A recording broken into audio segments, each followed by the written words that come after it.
तो आज जितना अच्छा मौसम था, काश मेरा एग्ज़ाम भी उतना ही अच्छा हुआ होता।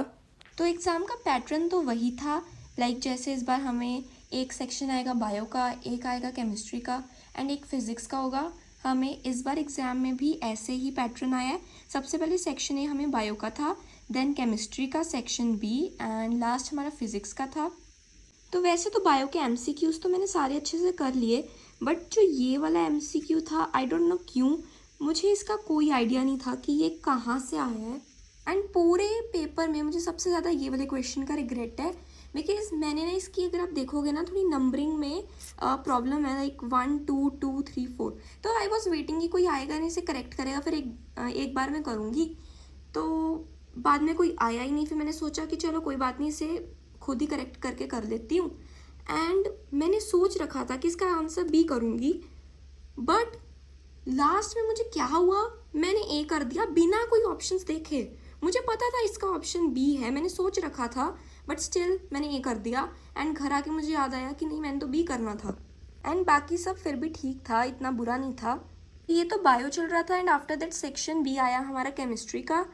इसमें इस क्वेश्चन ने मेरा बहुत टाइम लिया, क्योंकि मुझे लग रहा था कि मैं आराम से कर लूँगी, बट मुझे था कि मैं इसे कर कर ही आगे बढ़ूँगी एंड मैं इसके पीछे ही लग गई। ऑल्दो मेरे पास लास्ट में काफ़ी टाइम पड़ा था, बट स्टिल इसने मेरा काफ़ी टाइम ले लिया था। एंड उसके बाद ये 18th वाला, ये सारे मुझे इतने केमिस्ट्री के एमसीक्यूज़ इतने डिफ़िकल्ट लगे। I think it is due to lack of question practice. मैंने क्वेश्चन प्रैक्टिस बहुत कम की, बहुत कम। And I just realise this thing कि क्वेश्चन प्रैक्टिस करना बहुत ज़्यादा इम्पॉर्टेंट है। एंड सो अगली बार से मैं इस चीज़ का बहुत ख़ास ध्यान रखने वाली हूँ। एंड ये सब कुछ केमिस्ट्री के एमसीक्यूज़ थे एंड ये तो बहुत इजी था। इसका जो एलिमेंट का नाम है वो तो मुझे साफ ही पता लग गया था कि इट इज़ लाइक सोडियम। जैसे इन्होंने बोला ना केरोसिन में स्टोर्ड होता है, वहीं से मुझे पता लग गया कि या तो ये सोडियम होगा, अदरवाइज पोटेशियम होगा। एंड उसके बाद जब उन्होंने बोला क्लोरीन, तो फिर साथ ही पता लग गया कि ये तो सोडियम ही है। आफ्टर दैट ये कुछ क्वेश्चंस थे और फिर identify the type of reaction और बैलेंसिंग में लास्ट में मेरे से ये वाला हो ही नहीं रहा था बैलेंस। एंड फिर हमें हमारी टीचर ने आकर बताया कि यहाँ पे कार्बन डाइऑक्साइड लिखा ही नहीं है।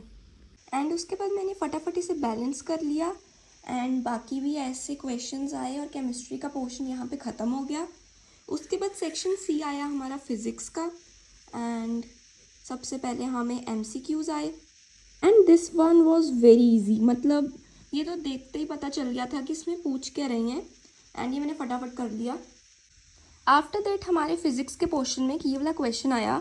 ये यहाँ पे आप देखोगे ना, पूछ रहे कौन सा ऑप्टिकल इंस्ट्रूमेंट यूज़ हुआ है। तो ये कई बच्चों ने रेक्टेंगुलर ग्लास स्लैब लिखा है यहाँ पे, और मैंने काफ़ी ज़्यादा देखा कि डाइवर्ज कर रही है रे, तो इसका मतलब हो सकता है कि ये एक कनकेव लेंस है। एंड बाकी फिर हमें इसका थोड़ा न्यूमेरिकल आया, वो सब करना था। एंड अब ये कौन सा ऑप्टिकल इंस्ट्रूमेंट है ये मुझे कंफर्म करना होगा अपनी टीचर से एक बार कि एग्जैक्टली था क्या ये। एंड उसके बाद ये सारा फिज़िक्स का पोर्शन है। एंड उसके बाद तो चीज़ें फिर भी ठीक थी, इतनी डिफ़िकल्ट नहीं थी, बट इस टाइम पे मैं इतना थक गई थी ना पेपर करते करते। एंड मुझे इतनी नींद आ रही थी क्योंकि मैं सुबह काफ़ी जल्दी उठी थी एंड मैंने सारा नींद में पेपर किया है। एंड अब मैं कर रही हूँ अपने इंग्लिश के एग्ज़ाम की प्रिपरेशन।